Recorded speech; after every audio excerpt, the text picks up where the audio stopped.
Guys, welcome back to my channel. இந்த சீரிஸோட next episode பார்க்கலாம். ஹீரோட அப்பா ஹீரோனை கூப்பிட்டு பேசுறாங்க. நான் எதுக்கு வந்திருக்கேன் உனக்கே தெரியும் இல்லை, என்னோட பையன் அப்படின்னு சொல்ல வராங்களா. அதுக்கு வந்து ஹீரோயின் சொல்றாங்க, எனக்கு தெரியும், நீங்க முதல் ஆள் கிடையாது, ஏற்கனவே ஷீ வந்துட்டு பேசிட்டு போயிட்டாங்க, இப்போ நீங்க ரெண்டாவது ஆள் அப்படி சொல்றாங்க. சரி கொடுங்க அப்படின்னு கேட்குறாங்களா. என்ன கொடுக்கணும் அப்படின்னா செக்கு கொடுங்க, உங்க பையனை விட்டுட்டு போறதுக்கு நீங்க செக் கொடுக்க தானே வந்திருக்கீங்கன்னு. ஐயோ இவ வேற அப்படின்னு சொல்லிட்டு சரி சொல்லி உனக்கு எவ்வளோ வேணும் அப்படி கேட்குறாங்க. எனக்கு காசெல்லாம் ஒன்றும் தேவையில்லைங்க, எனக்கு வந்துட்டு 5 மாதம் மட்டும் டைம் கொடுங்க, என்னோட ஒர்க் வந்து இங்கே ஃபுல்லாக முடிச்சுட்டு நான் கிளம்பிடுவேன் அப்படின்ட்டு சொல்கிறாங்க. 5 மாதமா என்னம்மா ஏதோ புதுசாக ட்ராமாலாம் போட்டுட்ருக்கேன், நீ காசுக்காக தான் பழகுற, சொல்லு உனக்கு எவ்வளோ வேணும் அப்படி கேட்குறாங்க. ஹீரோன்னு சொல்கிறாங்க, அவர் இருக்க திறமைக்கும் அவர் இருக்க உயரத்துக்கும் நான்லாம் ஈடாக மாட்டேன், எனக்குலாம் வந்துட்டு அவர் ரீச்சே பண்ண முடியாது, எனக்கு நானும் ஒன்றும் அவர் பின்னாடி சுற்றல, ஒர்க்குக்காக தான் அவர்கிட்ட நான் பேசிகிட்டு இருக்கேன் அப்படின்னு சொல்கிறாங்க. ஆனால் அவர் விடுற மாதிரியே தெரியல, நீ கேளுன்னு சொல்கிறாரா. உடனே வந்து ஹீரோயின் யோசிக்கிறாங்க, ஐயோ என்கிட்ட காசு வாங்கலன்னா இவர் என்னை விட மாட்டாரு போல அப்படின்னு சொல்லிட்டு சரி எனக்கு 5,000 தாங்க அப்படி கேட்குறாங்களா. 5,000 என் பையன் வெறும் 5,000 தான் வர்த்து அப்படின்னா, இல்லைங்க உங்கள் பையன் எனக்கு ₹1 கூட வர்த்து கிடையாது, ஆனால் நான் சும்மா கேட்குறேன் அப்படின்னு சொல்கிறாங்களா. உடனே அவரை திரும்பி பார்த்து முறைக்கிறாரு. அப்புறம் ஹீரோயின் சொல்கிறாங்க, எனக்கு 5,000 போதும், அதை மட்டும் கொடுங்கன்னு. அவர் ஒரு பேக்கை தூக்கி போடுறாரு, பார்த்தா அதில் 50,000 இருக்கு போல, இதை எடுத்துட்டு நீ கிளம்பிடு அப்படின்னு சொல்கிறாங்க. ஸோ இது எல்லாத்தையும் வந்து இந்த ஹீரோவோட அசிஸ்டன்ட் பார்த்துட்டு மேலே வந்து சொல்கிறாங்க, சார் நீங்கள் பிளான் பண்ண மாதிரி எல்லாமே நடக்குது, இங்கே இருக்கிறவங்க எல்லாரும் முன்னாடி நீங்கள் ஹீரோயின் கூட க்ளோஸாக பிஹேவ் பண்ணிட்டு நீங்கள் வந்து டேட்டிங்கில் இருக்கீங்கன்ற மாதிரி எக்ஸ்போஸ் பண்ணியிருக்கீங்க, இந்த விஷயம் உங்கள் அப்பா காதுக்கும் எட்டி இருக்கு, அதனால தான் வந்து ஹீரோயின் கிட்ட பேசிட்டு இருக்காங்க, நீங்கள் நினைச்ச மாதிரி தான் எல்லாமே கரெக்டாக மூவ் ஆகுது சார் அப்படின்னு சொல்கிறாங்க. நீ கரெக்டாக பார்த்தியா ஹீரோயின் வந்துட்டு அப்பா கிட்ட பேசுறது அப்படின்னு. ஆமாம் சார் நான் பேசினேன், போகும்போது ஒரு பேக் கூட வாங்கிட்டு போனாங்க, நான் அதை பார்த்துனாங்களா. உடனே ஹீரோக்கும் ஒரு மாதிரி ஆயிடுது, சரி நீ கிளம்புன அப்புறம் பேசுகிறேன் அப்படின்னு சொல்கிறாங்க. இந்த டைமில் ஹீரோயினுக்கு ஒரு மெசேஜ் வருது, அது என்னவா இருக்கும், ஹீரோவோட ஃபான் லெவல் வந்து -50 ஆயிடுச்சு மறுபடியும் அப்படின்னு சொல்லிட்டு ஹீரோயினுக்கு நோட்டிஃபிகேஷன் வருது. இன்னைக்கு ஈவினிங் தான் வந்து ஹீரோக்கும் அந்த ஷீ பொண்ணுக்கும் வந்துட்டு பிளைண்ட் டேட் வேறு அரேஞ்ச் பண்ணியிருக்காங்க. அவள் வந்து இப்போ ரெஸ்டாரண்ட் வந்துட்டு ஹீரோ கிட்ட சொல்கிறா, நீங்கள் என்ன ஆர்டர் பண்ணால் நான் சாப்பிட்றேன், உங்கள் இஷ்டம் தான் அப்படின்னு சொல்கிறாளா. அவரும் ஆர்டர் பண்ணிட்டு உட்காந்துட்டு இருக்காங்க. அப்போ அவள் சொல்கிறா, உங்கள் அப்பா வந்து எல்லாத்துலேயும் ஃபாஸ்ட்டு பாருங்க, நம்ம இப்போ தான் டேட்டிங்கே ஸ்டார்ட் பண்ணியிருக்கோம், அதுக்குள்ளே நம்மளோட மேரேஜை பற்றி இப்படி எல்லாருக்கிட்டே சொல்லிட்டாங்க, நியூஸில் வேற வந்துருச்சு அப்படின்னு சொல்லிட்டு குழஞ்சு பேசிகிட்டு இருக்கா. அதுக்கு ஹீரோவும் ஆமாம் அது மட்டும் சொல்கிறாரு. மறுபடியும் அவன் வந்துட்டு, இந்த ஸ்கூல் டேஸில் பார்த்தியா நீயும் நானும் வந்துட்டு ஒன்றா படிச்சுட்டு இருக்கும்போது நீ ஃபர்ஸ்ட் ரேங்க் எடுப்பேன், நான் செகண்ட் ரேங்க் எடுப்பேன், அப்போல்லாம் நான் ரொம்ப சந்தோஷமாக ஃபீல் பண்ணுவேன் தெரியுமா அப்படின்னு சொல்கிறாங்களா. ஏன் அப்படி அப்படின்னு அவர் கேட்குறாரு. ஆமாம் உனக்கும் எனக்கும் நடுவில் யாருமே இல்லை, நீயும் நானும் தானே ஃபர்ஸ்ட்டு செகண்ட் அப்படின்னு சொல்கிறாங்க. ஐயோ என்னடா இவ ஒரே கிரிஞ்சாக பேசிகிட்டு இருக்கான்ட்டு ஹீரோ பார்த்துட்டு இருக்காரு. அப்போ அவர் சொல்கிறாரு, ஆமாங்க நான் வந்து இப்போலாம் ஒர்க்கில் ரொம்ப பிஸி, என்னால் பழைய எதுவுமே ஞாபகம் வச்சுக்க முடியல, நான் அதே மாதிரி எனக்கு வேறு எதுலேயுமே கவனமும் கிடையாது, நான் வெறும் பிஸ்னஸ் மட்டும் தான் என்னோட இப்போ மைண்ட் செட்டாக இருக்குது, கரண்ட்டாக நான் எதுவுமே யோசிக்கிற மாதிரி இல்லைன்னு சொல்கிறாங்க. அப்போ மூஞ்சே மாறிடுது. அவங்க வந்து டின்னர்லாம் முடிச்சுட்டு கீழே வராங்க. அப்போ ஹீரோவோட அசிஸ்டன்ட் சொல்கிறாரு, பாஸ் உங்களை வந்து ட்ராப் பண்ண சொன்னார் அப்படின்ட்டு சொன்ன உடனே அவள் வந்து கத்தி வீசுகிற மாதிரி ஒரு பார்வை பார்க்குறா. அவன் பயந்து போய்ட்றான். சொல்லுங்கள் உங்களுக்கு என்ன வேணும் அப்படின்னு கேட்கும்போது, நீ உண்மையை சொல்ல, அந்த பொண்ணுக்கும் இவருக்கும் என்ன சம்மந்தம் அப்படின்னோடனே அசிஸ்டன்ட் சொல்கிறான், அவங்க 2 பேருக்குள்ளே ஒன்றுமே இல்லைங்க அப்படி சொல்கிறாங்க. ஆனால் இவன் விடுற மாதிரி தெரியல, தொடர்ந்து அதே கேட்டுட்டு இருக்காளா. உடனே அவன் வந்துட்டு சரி நான் சொல்கிறானா நீங்கள் இதை யார்கிட்ட சொல்லக்கூடாதுன்னு சொல்லிட்டு அவள் காதில் போய் என்னவோ சொல்கிறான். அப்போ வந்து அவள் சொல்கிறா, எனக்கு தெரியும் இதுதான் நடக்குதுன்னு எனக்கு தெரியும் அப்படி சொல்லிட்டு, இனிமேட்டு இந்த மாதிரி என்ன நடந்தாலும் நீ முதல்ல என்கிட்ட தான் சொல்லணும் சரியா அப்படி சொல்லிட்டு அவள் போயிடுறான். இப்போ வந்துட்டு அசிஸ்டன்ட் வந்து ஹீரோக்கு கால் பண்ணி சொல்கிறாங்க, நீங்கள் சொன்ன மாதிரி அப்படியே சொல்லிட்டேங்க, இப்போ என்ன நடக்கும் நீங்கள் நினைக்கிறீங்க அப்படி கேட்குறாங்களா. அதெல்லாம் நடக்க வேண்டியது கரெக்டாக நடக்கும் சொல்லிட்டு அவரை ஃபோன் கட் பண்ணிடுறாரு. அடுத்த நாள் ஹீரோயின் வந்துட்டு ஹீரோவோட ஒரு ஏர்கிராஃப்ட், அதுவும் லிமிடெட் எடிஷன் ஏர்கிராஃப்டை கையில் வச்சுக்கிட்டு என்னவோ பார்த்துட்டு இருக்காங்க. அது வந்து ரொம்ப ஃப்ரெஜைலாக இருக்கும், மைன்யூட் பார்ட்ஸ் இருக்கும், எப்படி தான் இவங்க வந்துட்டு இவ்வளோ பொறுமையோடு இதை செட் பண்ணான்னு தெரியலையே அப்படி சொல்லிட்டு பேசிட்டே இருக்கான். அப்போ ஹீரோ வந்து அங்கே நிற்கிறாரா, இது எப்படி உங்ககிட்ட வந்துச்சு அப்படின்ட்டு அவர் கேட்குறாரு. அதுக்கு ஹீரோன்னு சொல்கிறாங்க, ஏன் என்கிட்ட இருக்கக்கூடாதா, உங்ககிட்ட மட்டும் தான் இருக்கணுமா, எனக்குலாம் அவ்வளோ பொறுமை கிடையாதா, நான்லாம் இதை வச்சுக்க முடியாது அப்படி கேட்குறாங்க. இல்லை இது உன்னோடது கிடையாது, நீ அசம்பிள் பண்ணது கிடையாது, இது எந்து அப்படின்ற மாதிரி அவர் சொல்கிறாரு. இல்லைங்க இது எந்து தான், இதை பாருங்கள் 3 கலர் ஆஃப் பெயிண்ட் வர வச்சிருக்கேன், இல்லை எதை அடிக்கலாம் சொல்லுங்க அப்படி சொல்லிட்டு அந்த ஏர்கிராஃப்டில் அடிக்க போகிறாங்க. அப்போ வந்து ஹீரோ பிடிச்சிட்டு, இதை பாருங்க நான் உங்ககிட்ட ஒன்று பேச வந்திருக்கேன், நீங்கள் அதை வந்து ஸ்பாயில் பண்ணாதீங்க அந்த ஏர்கிராஃப்டை அப்படின்னு சொல்கிறாங்களா. இது என்னோட பொருளுங்க, நீங்கள் ஏங்க நடுவில் வரீங்கன்னா, மற்றவங்க பொருளை டேமேஜ் பண்ணக்கூடாது, அவங்களோட ஹார்ட் ஒர்க் அதில் இருக்குன்னு அப்படி சொல்கிறாங்களா. அப்போ வந்து ஹீரோயின் சொல்கிறாங்க, மற்றவங்க ஹார்ட் ஒர்க்னா அது உங்கள் ஹார்ட் ஒர்க் மட்டும் தானாங்க, மற்றவங்க பண்ணால் அதெல்லாம் ஹார்ட் ஒர்க் கிடையாதா, நீங்கள் என்னோட ப்ரப்போசலும் அப்படி தானே யூஸ் பண்ணீங்க அப்படின்ற மாதிரி அவங்க சொல்கிறாங்க. நான் அதை பற்றி தான் இன்றைக்கி பேசணும்னு வந்திருக்கேன் அப்படின்ட்டு சொல்லிட்டு ஹீரோ அவரோட ஃபோன்லேருந்து ஒரு டாக்குமெண்ட் எடுத்து காமிக்கிறாரு. பார்த்தா ஹீரோயின் ப்ரப்போசலாக இருக்குது. அவங்க வந்து சொல்கிறாங்க, நல்லா உத்து பாருங்க அப்படின்னு சொல்கிறாங்களா. ஹீரோயின் பார்க்குறாங்க, ஆமாம் இது என்னோட ப்ரப்போசல் தான் சொல்கிறாங்க. டைமை பாருங்க அப்படின்னு சொன்னால் டைம் வந்து 11 o'clock. ஆனால் ஹீரோயின் ப்ரப்போசலை கொடுக்க வந்த டைம் வந்து ஆஃப்டர்நூன். அப்போ பார்த்தீங்கன்னா ஹீரோவும் ஹீரோவும் 2 பேரும் ஒரே ப்ரப்போசலை அதே மாதிரி பண்ணியிருக்காங்க, ஐடென்டிக்கலாக பண்ணியிருக்காங்க. அதுதான் அவர் சொல்ல வராரு. நீங்கள் வந்து நினைக்கிறீங்க உங்களோட ப்ரப்போசல் தான் நான் யூஸ் பண்ணேன்ட்டு, ஆனால் அது கிடையாது, என்னோட ப்ரப்போசலும் அதே தான், அதனால தான் நான் அதை யூஸ் பண்ணேன் அப்படின்ட்டு சொல்கிறாங்க. எனக்கு தெரியும் இது ஒரு நாள் நம்ப முடியாதுன்ட்டு, ஆனால் இதான் உண்மைன்னு சொல்கிறாங்களா. அப்போ ஹீரோயினும் புரிஞ்சுக்கிறாங்க. சரி சொல்லுங்கள் இப்போ என்ன பண்ணணும்னா, ஆமாம் நம்ம இப்போ போயிட்டு தனியாக பேசணும், நீ வரியான்னு கூப்பிட்றாங்க.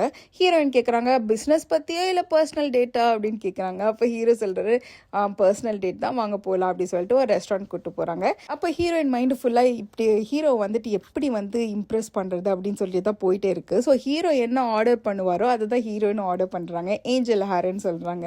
அதை சொல்லிட்டு எனக்கு இதுதான் வேணும்னு சொல்கிறாங்களா. ஓ நீங்கள் கவுக்கு தேவையான மாதிரி தான் நீங்களும் ஆர்டர் பண்ண போகிறீங்களா அப்படின்ட்டு அந்த சர்வரை கேட்குறாங்க. ஆமாம் அதே கொடுத்துருங்க அப்படின்னு சொல்கிறாங்க. அப்போ வந்து ஹீரோ கேட்குறாரு என்ன எப்படி நீங்கள் நான் இதை தான் ஆர்டர் பண்ணுவேன்னு கண்டுபிடிச்சிங்க அப்படின்னு சொல்லும்போது ஹீரோயின் சொல்கிறாங்க எனக்கு மைண்ட் ரீடிங்லாம் நல்லா வரும், அதனால தான் நான் அப்படி கண்டுபிடிச்சேன் அப்படி சொல்கிறாங்களா. நான் வேணா உங்களை பற்றி இன்னும் கூட மைண்ட் ரீட் பண்ணி சொல்லவான்னு கேட்குறாங்க. ஓ அப்படியா சரி பண்ணுங்களேன் அப்படின்னு சொல்லும்போது ஹீரோயின் வந்து அந்த புக்கு படிக்கும்போது என்னென்னலாம் இருந்துச்சோ அதெல்லாம் சொல்கிறாங்க. அப்போ வந்து ஹீரோ சொல்கிறாரு இப்போ நீங்கள் அனலைஸ் பண்ணீங்க இல்லையா, அதை பற்றி எனக்கும் கொஞ்சம் சைக்காலஜி தெரியும், நானும் சொல்லவா அப்படின்னு கேட்குறாரு. சொல்லுங்கள் அப்படின்னு அவங்க சொல்லும்போது உங்களோட பார்வை, உங்கள் பிஹேவியர், உங்கள் ஐப்ரோ சுருக்கின விதம், இது எல்லாத்தையும் வச்சு பார்த்தா நீங்கள் என்னை அனலைஸ் பண்ணி சொல்லலை, நீங்கள் எல்லாத்தையும் மைண்டில் வச்சுருந்த தேடி சொன்னீங்க, நல்லாவே தெரியுது அப்படின்னு சொல்கிறாங்க. ஹீரோயினுக்கு பக்குன்னு ஆயிடுது, எப்படிடா இவன் நம்ம எல்லாத்தையும் புக்கிலேருந்து படித்து சொன்னோன்னு கரெக்டாக கண்டுபிடிக்கிறான் அப்படின்ட்டு யோசிக்கிறாங்க. உங்களுக்கு சைக்காலஜி ரொம்ப நல்லா தெரியுமாங்கன்னா இல்லைங்க எனக்கு பேசிக் தான் தெரியும்ட்டு ஹீரோ சொல்கிறாரு.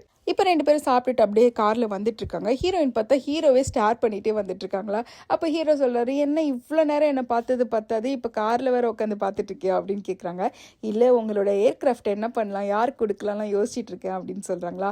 அப்போ வந்து ஹீரோ கேட்குறாரு நீ வந்து என்ன நினச்சி இங்கே வந்தியோ, என் கூட வேலை செய்யணும், எனக்கு கீழே இருக்கணும்ன்ட்டு நீ நினச்சி வந்த, அதுதான் நடந்துச்சுல, இப்போ நீ இதை கிவ் அப் பண்ண வேண்டியதானே அப்படின்னு சொல்கிறாங்க ஹீரோ. அதுக்கு அவங்க சொல்கிறாங்க நான் நினச்சது நடந்துச்சுன்னு உங்களுக்கு எப்படி தெரியும், நான் எதுக்கு இப்போ கிவ் அப் பண்ணும் அப்படின்னு கேட்குறாங்க. நீ கிவ் அப் பண்ணுறது நல்லது அப்படின்ற மாதிரி ஹீரோ சொல்கிறாரு. சரி நீங்கள் சொல்லுங்கள் நான் கிவ் அப் பண்ணுமா அப்படின்ட்டு ஹீரோயின் கேட்குறாங்க. அதுக்கு ஹீரோ சொல்கிறாரு நம்ம அடுத்த தடவை பார்ப்போம் இல்லையா, அப்போ அதுக்கான பதிலை சொல்கிறேன் அப்படி சொல்லிட்டு அவர் கார் ஓட்டிகிட்டு இருக்காரு. அப்படியே ஹீரோயினும் அவங்க பிளேஸில் ட்ராப் பண்ணிட்டு ஹீரோ வந்துட்டு இருக்காரு. பார்த்தா அவங்களோட கீஸ் வந்து அங்கேயே மிஸ் பண்ணிட்டாங்க ஹீரோயின். இப்போ ஹீரோ அதை எடுத்து வச்சுட்டு லைட்டாக ஸ்மைல் பண்ணிட்டு ஹீரோயின் கிட்ட கொடுக்கறதுக்காக போகிறாங்க.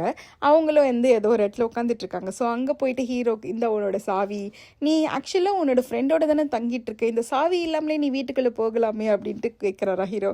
அதுக்கு ஹீரோயின் சொல்கிறாங்க கண்டிப்பாக போகலாம், ஆனால் எதுக்கு நீங்கள் இப்போ திருப்பி கொடுக்க வந்தீங்க அப்படின்ட்டு ஹீரோவே மடக்கிறாங்க. இப்போ ஹீரோயின் வந்துட்டு ஆல்ரெடி வாண்டன் பவுல் வச்சுருக்காங்க. ஸோ ஹீரோக்காக இன்னொரு பவுல் ஆர்டர் பண்ணுறாங்களா.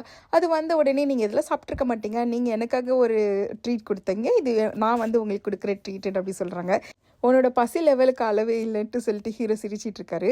அப்போ ஹீரோ ஒரு வாண்டன் எடுத்துகிட்டு ஊதிட்டு அப்படியே ஹீரோயினுக்கு ஃபீட் பண்ணுறாங்களா. அப்போ ஹீரோயின் பார்த்து அப்படியே இம்ப்ரெஸ் ஆகிட்டு இருக்காங்க.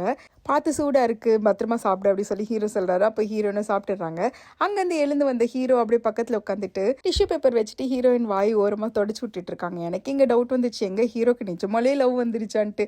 ஆனால் இங்கே தான் ஒரு ட்விஸ்ட் இருக்குது. ஹீரோயின் கிட்ட அப்படியே க்ளோஸ் போயிட்டு நீ வந்துட்டு கேட்டல என்ன ஒரு கேள்வி, ஏன்னா நான் வந்துட்டு கிவ் அப் பண்ணுமா வேண்டாமான்ட்டு, அதுக்கு பதில் சொல்றதுக்காக தான் இன்னைக்கு நான் வந்திருக்கேன்னு சொல்றாங்க. சரி சொல்லுங்க என்ன பதில் அப்படின்னு ஹீரோயின் கேட்குறாங்க. அப்போ ஹீரோ அப்படியே ஹீரோயின் கிட்ட க்ளோஸாக போயிட்டு கிஸ் பண்ணுற மாதிரி காது கிட்ட போயிட்டு நீ கிவ் அப் பண்ணாத அப்படின்ட்டு சொல்லிட்டு விளக்குறாங்க.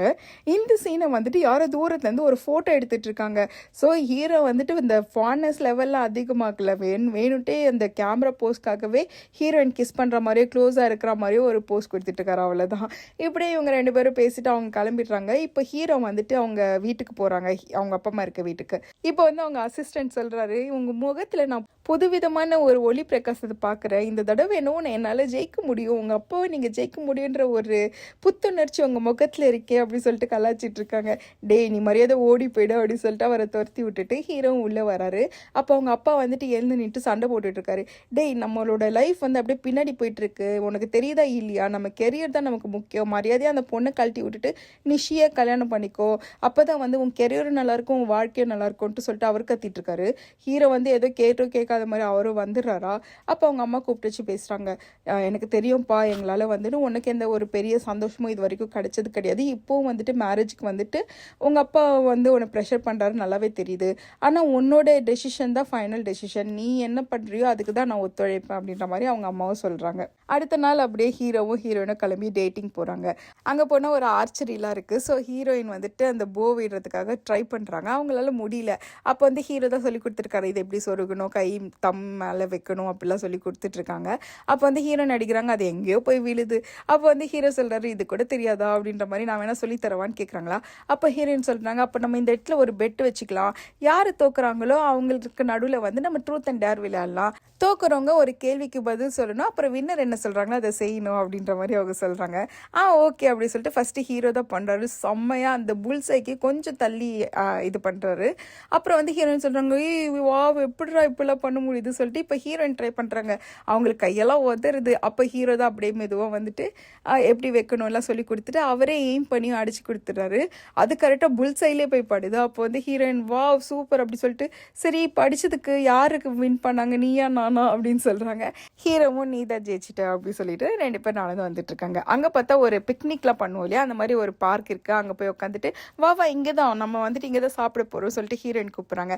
அப்போ வந்து இங்கேயா இந்த ஓப்பன் பிளேஸ்லையா அப்படின்ட்டு ஹீரோ கேட்குறாரு. ஆமாம் இங்கே தான் அப்படி சொல்லிட்டு ஹீரோயின் தரையில் உட்கார போகிறாங்க. அப்போ ஹீரோ வெயிட் பண்ணுவேன் அப்படி சொல்லிட்டு அவங்களோட கோட்லாம் ஓப்பன் பண்ணி கொடுக்குறாங்க. உட்காந்துட்டு இப்போ காஃபிலாம் குடிக்க ஆரம்பிக்கிறாங்களா. காஃபி வந்து ரொம்ப கசக்குது போல், ஐயோ இது ரொம்ப யூனிக்காக இருக்குது அப்படின்ட்டு ஹீரோ சொல்கிறாரு. அதுக்கு அவங்க சொல்கிறாங்க, உனக்காக நானே பண்ணுது அப்படின்னு சொல்லிட்டு அதுக்கு ஏதோ பேர் வேறு வச்சுருக்காங்க. அது பேர் கிடையாது, அது ஏதோ பாட்டோட வரி போல். இவ்வளோ பெரிய பேராங்க இந்த காஃபிக்கு, நான் அதெல்லாம் உங்களுக்கு புரியாது அப்படின்னு ஹீரோயின் சொல்கிறாங்க. அப்போ வந்து இந்த காற்றுல முடியெல்லாம் பறக்குதா. அப்போ ஹீரோ தான் ஹீரோயினோட ஹேர்லாம் அட்ஜஸ்ட் பண்ணி விட்டுட்டு ஏதோ பேசுறதுக்காக கண்ணத்தை பிடிச்சி அப்படி க்ளோஸாக வராரோ. இந்த சீனோட தான் இந்த எபிசோடு முடிக்கிறாங்க. நல்லா இன்ட்ரெஸ்டிங்காக இருக்குல்ல. நம்ம தொடர்ந்து இதை பார்க்கலாம். அடுத்த எபிசோட் நாளைக்கு வந்துடும். அதுக்குள்ளே நீங்கள் யாராவது என்னோட சேனலுக்கு சப்ஸ்கிரைப் பண்ணலாம், சப்ஸ்கிரைப் பண்ணிக்கோங்க. ஹை பட்டனை தட்டி விட்டுக்கோங்க. அப்போ என்னோட சேனல் இன்னும் நிறைய பேருக்கு ரீச் ஆகும். தேங்க்ஸ் ஃபார் வாட்சிங். நம்ம அடுத்த வீடியோவில் பார்க்கலாம்.